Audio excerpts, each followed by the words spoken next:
Hello, students. So, today I hope all of you all are well, as can be said about me here, quite strong and healthy. I presume that everybody is fine at your place.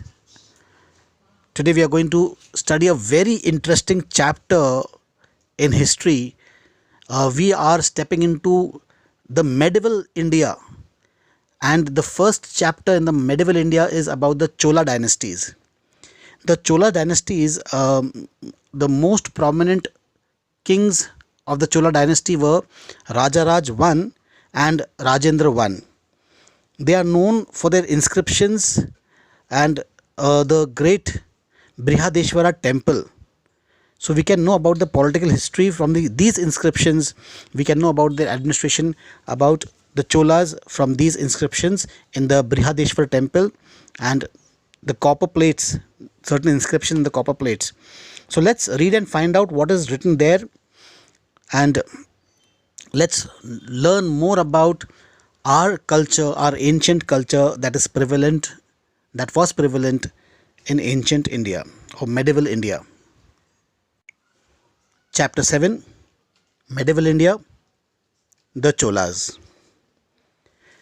The southern part of the Indian peninsula, situated south of the Krishna river, was inhabited by the Dravidians. They had their own language and culture. This region was home to three powerful kingdoms: the Cheharas, the Pandyas, and the Cholas. The most powerful of these three were the Cholas. The Chola Empire, which arose in the 9th century, brought under its control a large part of the peninsula. The Cholas developed a powerful navy which enabled them to develop India's sea trade in the Indian Ocean and to conquer Sri Lanka and the Maldives Islands. By the end of the 9th century, the Cholas defeated the Pallavas of Kanchi and weakened the Pandyas, bringing the Tamil country under their control. See, how can we find out amongst ourselves right now, the present generation, who belong to the Dravidians and who belong to the Aryan races? Here we are living in a metropolitan city where we speak different languages, we follow different customs, traditions, and practices. But yet, there is one thing which divides us, or we can distinguish ourselves from the other.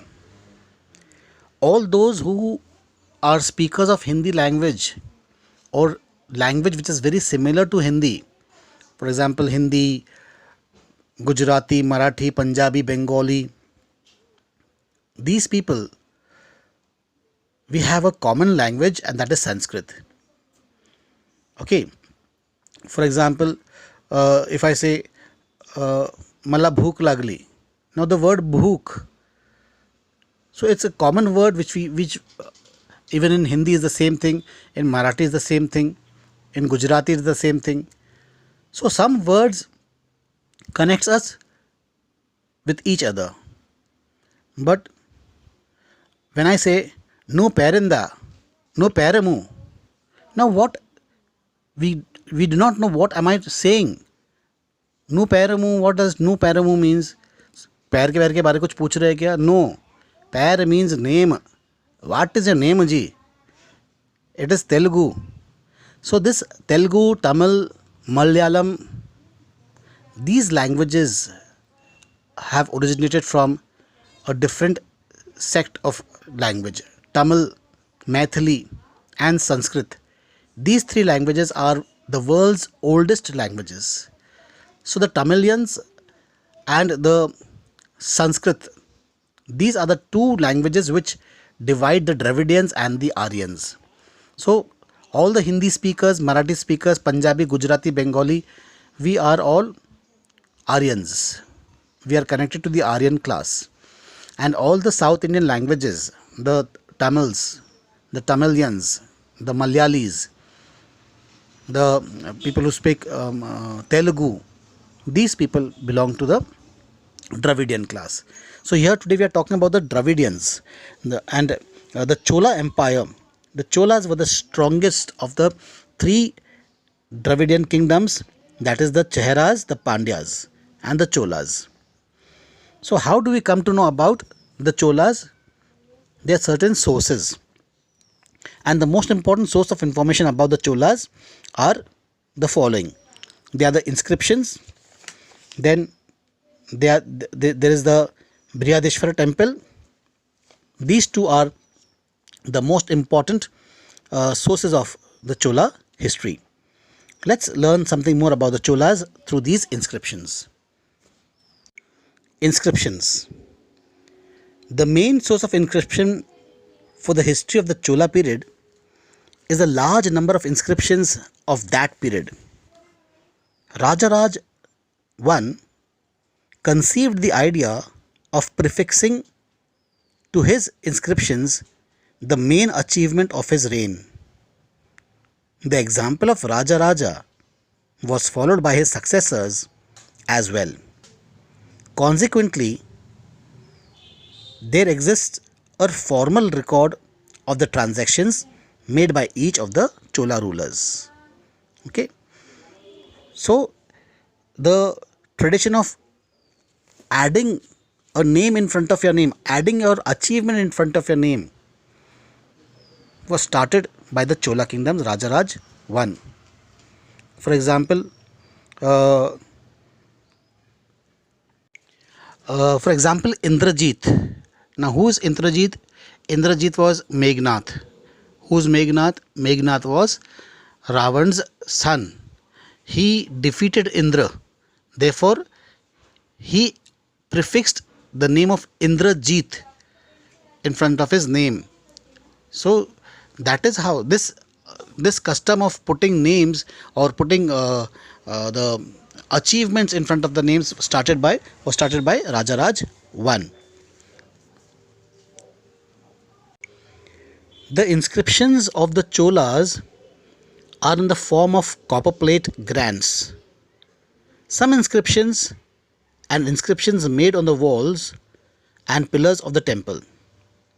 The copper plate grants, known as Anbil and Karandi, as well as the Kanyakumari stone inscription, give long list of rulers indicating the origin of the Chola dynasty.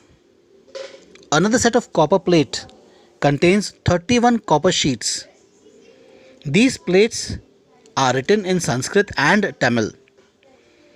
They record a grant made to a temple by Rajendra Chola I. So here in the copper plate of Kanyakumari, we see that there is a confluence of culture. The Tamilians and the, that is the Dravidians and the Aryans, because Sanskrit and Tamil are being mixed here in the inscriptions on the copper plates, the 31 copper sheets that were discovered somewhere in Karandi and as well as at Anbil. So they record a grant made to a temple by Rajendra Chola I. The inscriptions provide the following information about the Cholas. They tell us about the Chola administration.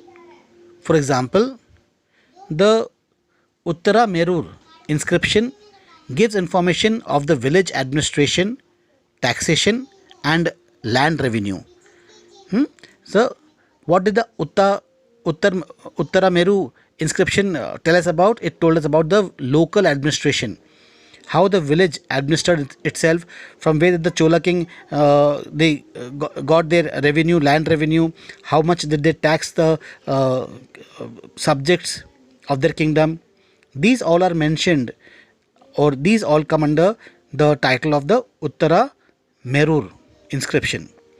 The second one, the record gifts and endowments of to the temples.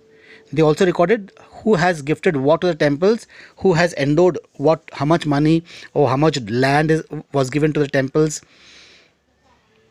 Copper plate inscriptions are the records of grants of villages, plots of land, or other privileges of individuals or institutions by the Cholas. For example, the Leiden grant, so called as they are preserved in the Museum of Leiden in Holland, of Parantaka Chola, and those of the Parakeshari Uttam Chola are among the most important. So, some of the inscriptions have been taken away from India by the archaeologists or by the during the British era when they had discovered these things. They have been preserved in the Museum of Leiden. That is why they are known as the Leiden grants. In these grants, they are mentioned about there's a particular record about who has granted or who has given how much donation to the temples. They inform us about the construction of a temple or the setting up of a new image of a deity. Deity is the god. Some inscriptions have royal orders on taxation and land revenue, resolution of village assemblies, judgments delivered against persons guilty of theft, murder, and other crimes. Inscriptions on temple walls served the purpose of public registrations such as the record of sales, mortgages, and other forms of transfers of property rights in village land. So all these records, so it was more of a civic record in the way like nowadays we have our records when we buy a piece of land we have to register our plot with the Nagpur Municipal Corporation. In those days they had to register their names or whatever property they had bought with the local temples. These temples worked as civic administrative offices. The Brihadeshwara temple. The Cholas built a number of temples. The gateway of the temple was called Gopuram. The main shrine was known as the Garbha Griha. Here the images of gods and goddesses were kept. These images were made either of stone or bronze. The mandap or the audience hall was a place where people gathered for prayers. It was built in front of the main shrine. The chief features of the Chola temples are their massive vimans or towers and spacious courtyards. The best example of Chola temple is the Brihadeshwara temple, also known as Rajeshwara Raja Rajeshwara temple, dedicated to Lord Shiva. It is located at Thanjavur and was built by the Chola king Rajaraja I. It is one of the best specimens of Dravidian style of architecture. The main structure of the temple has a great viman or tower which rises to a height of 190 feet. It is crowned by a massive dome consisting of single block of stone, 25 feet high and weighing about 80 tons. The massive temple building is covered from the base to the top with sculptures and decorative moldings. The shrine houses a gigantic Shiva Lingam cut in a monolithic rock about 8.87 meters high. The temple has many structures such as the Nandi pavilion, a pillared portico, and a large assembly hall. The Brihadeshwara temple is the finest monument of a splendid period of South Indian history and the most beautiful specimen of Tamil architecture. The temple has been declared as a World Heritage Site by UNESCO. So we have come across a word portio. Portios are actually large porches. In front of our houses we have a porch. Like in front of our school, sometimes we have a porch. So portios are they are supported by regular pillars huge pillars of a big building. So these temples were so massive that they had porticos. Now let's learn about the political history. Chola rulers, Chola ruler Vijayala established Chola rule in Tamil Nadu with Thanjavur as his capital. During the middle of the 9th century, after his death, his grandson Prantaka I became the king. He conquered Madurai and defeated the Pandyas and the rulers of Lanka. By the 11th century AD, the Chola power had reached the height of its glory. Raja I and his son Rajendra Chola were the two prominent rulers of this dynasty. So, the Chola rule was established by Vijayala. Vijayala, he was the first king who established a Dravid kingdom in the south. Then the kingdom went on to his, after his death, it went to his grandson. His grandson's name was Prantaka. He became the king. After Prantaka, it was then Raja I. So Raja I is more prominent. Raja I and Rajendra I. These are the two most prominent rulers of this dynasty. Let's learn more about Raja I. Raja I was a brilliant general and campaigned in many directions. He attacked the kingdoms of the Pandyas and the Cheras as well as parts of Mysore. Raja annexed parts of Deccan and overran Vengai. He did this in order to prove the strength of the Chola power. He took some territories of Mysore, Travancore, and Coorg. So these kings, they they used to go on adventures, or they used to go on a tour to prove their might. Generally, after the rains were over, during this time, October November time, this was the best time for them to expand their kingdom. The reason why they used to expand the kingdom was to enhance, first of all, more territory into their kingdom. Secondly, they used to get a lot of revenue or gold through loots. And third, to prove their might so that they would not be attacked. It was more like a jungle raj. The fittest would survive. If you thought that you would rule peacefully without war amongst your neighboring kingdoms, then that was a very far-fetched dream. For that, you would have to have either some alliances, like you might have to enter into martial alignment with the neighboring kingdoms, make them your relatives. In that way, you can be safe. Or otherwise, then you had to be very powerful, be very strong, so that they don't attack you. So King Rajaraj, he was the one who was more daring, more adventurous, and wanted to expand his kingdom and prove his might by the tact of warfare. The coast of Kerala, Ceylon, now known as Sri Lanka, and the Maldive Islands had become rich through the money that came to them from overseas trade. India sent textiles, spices, and precious stones to the West Asian countries. The people who came from Western Asia to trade in these goods were the Arab merchants, who exchanged money for goods. Foreigners brought wealth to India through their trade. So, money in those days meant gold coins, silver coins, and copper coins. And what are they getting money for? They are getting money for breaking or plucking or picking garam masala, spices.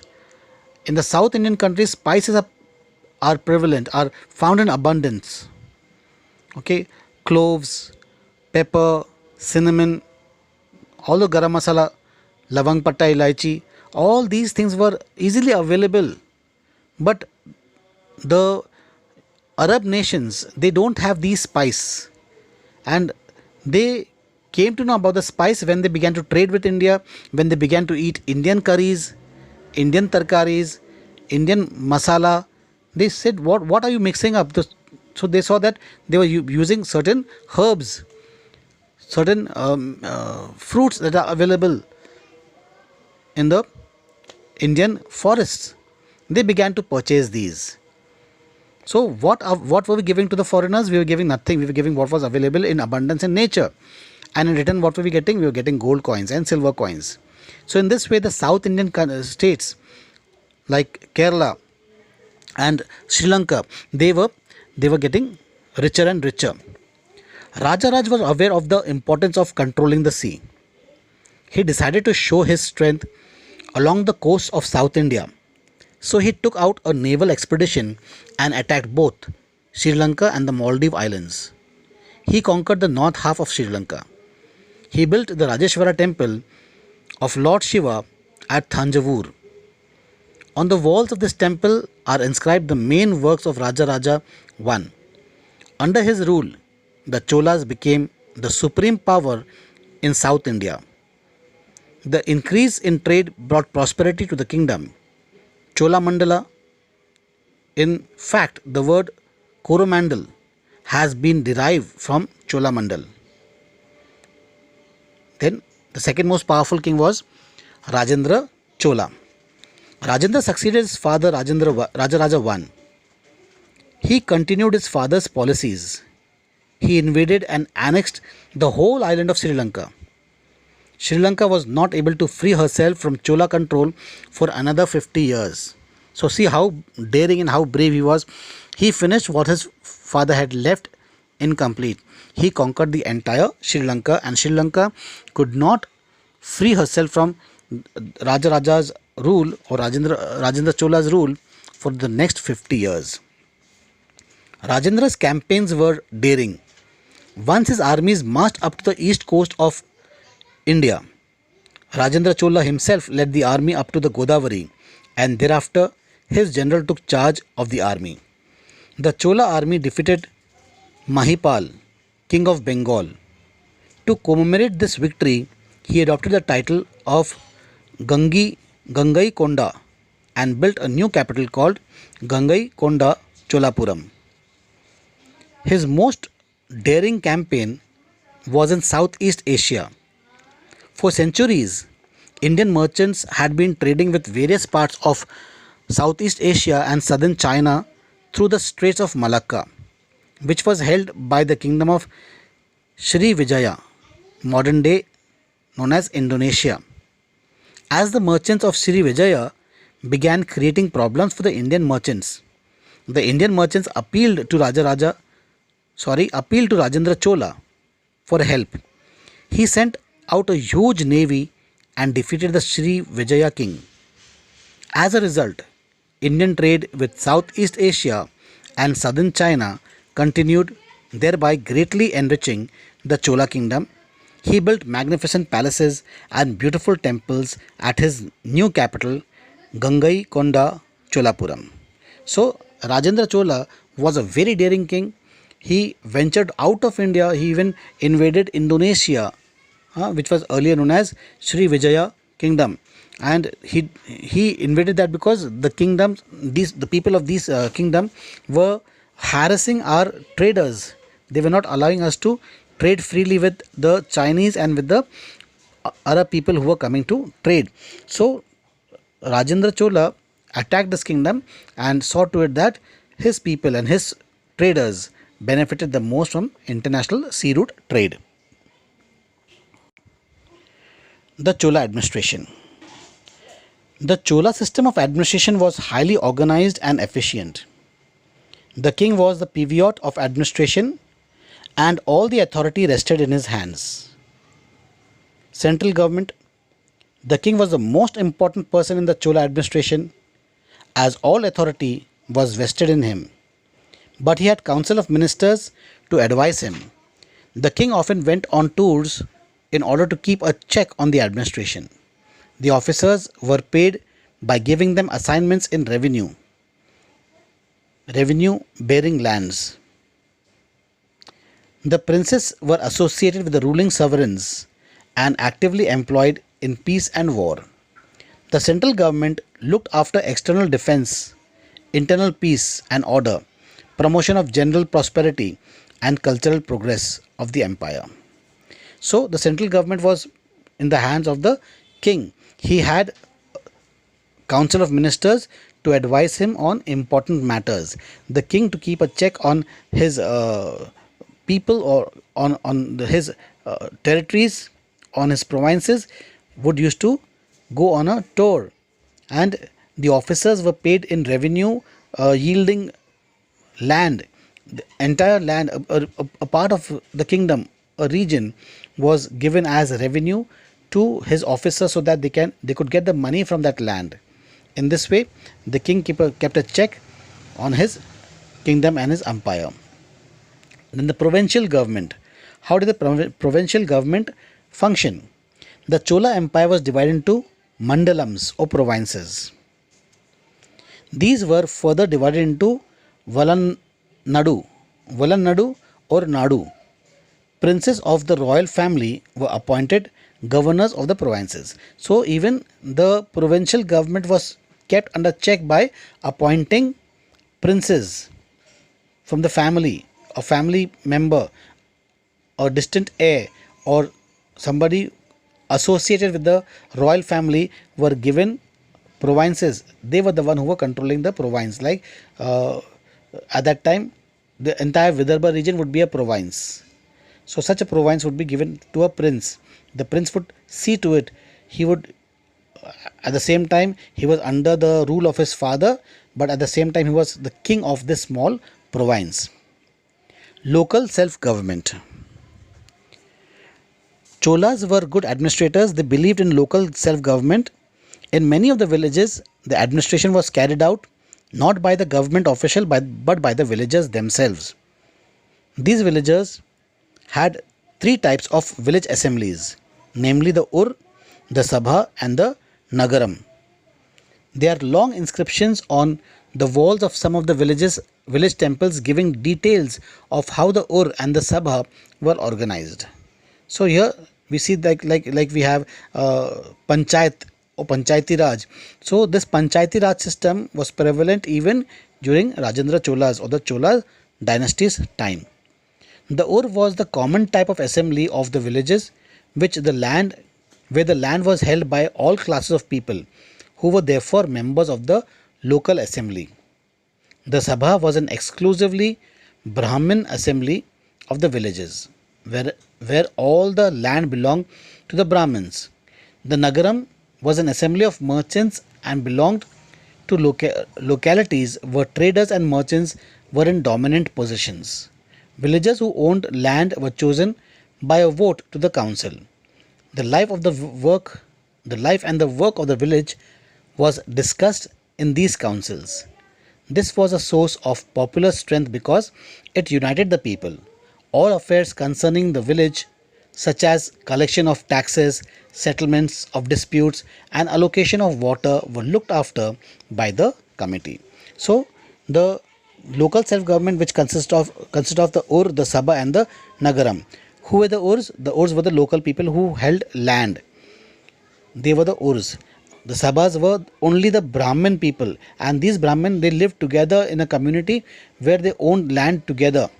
So they formed their own committee, and then the Sabha were the merchants. So the Ur, the Sabha,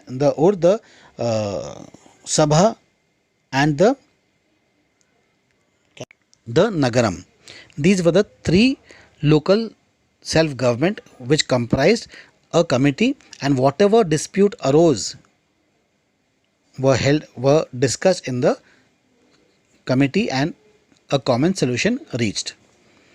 The temple of the Chola kingdom was the center of social activity. It was not only a place of worship but was also a place where people gathered together. The concept of the Jatra, the Mela, all these things have come from here. Some people owned huge lands and participated in inland and overseas trade. The lands donated by the temple to the temple were known as the Devadaya or Devadana. In some cases, instead of giving land to temples, land revenue of certain villages was assigned to the temple, and the concerned villagers were instructed to pay land revenue in produce and in gold to the temple treasury. So how the temple maintains, there was huge temples. How these temple maintained? They had their own source of revenue through either donations known as Devadan or Devadaya, or they had their own land where they would collect a revenue of these lands. The temples were also the biggest employers after the state, providing work and means of livelihood to a large number of people. The temples used to take care of the welfare of its workers by providing food, clothing, and housing facilities, and by arranging proper education and establishing hospitals. So, temples, since they were rich only next to the king, after the king, the second most richest uh, committee or association was that of the temple. The temple owned so much land that it could employ many people. So after the king, it was the temple who gave people jobs to do, source of livelihood. The temple was also a center of education. The priests of the temple were the local teachers, are as there were no separate schools. The schools were housed in the temple courtyard. The students learnt their lessons in two languages, Sanskrit and Tamil. The religious teachings was in Sanskrit, since texts such as the Vedas had to be studied. The students learned Tamil, the language which was widely spoken in the Chola kingdom. The Tamil was influenced by Sanskrit and gradually incorporated in a number of Sanskrit words. The revenue. The revenue of the Chola kingdom came from taxes on land and the produce of the land, and tax on trade. Part of the revenue was kept for the king. The rest was used on public works, such as the buildings of roads, tanks, and salaries of officials, on paying for the upkeep of the army, and on the building of temples.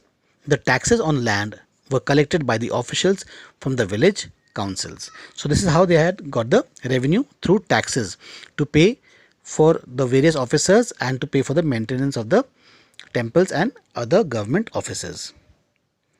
The Chola art. The Chola arts, the Chola rulers were great conquerors and efficient administrators. They loved art and architecture. They built temples, canals, roads, cities, and palaces. Most of the Chola temples were built in the Dravidian style.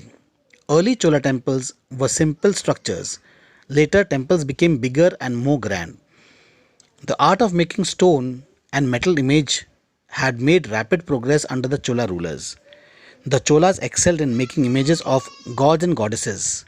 The bronze image of of Lord Shiva as Nataraj, Lord of Dance, is an excellent work of art. The image of Nataraj has been described as the cultural epitome of the Chola period. So everybody is aware of the Nataraj, the god of dance. So the Cholas were great patrons of arts and architecture.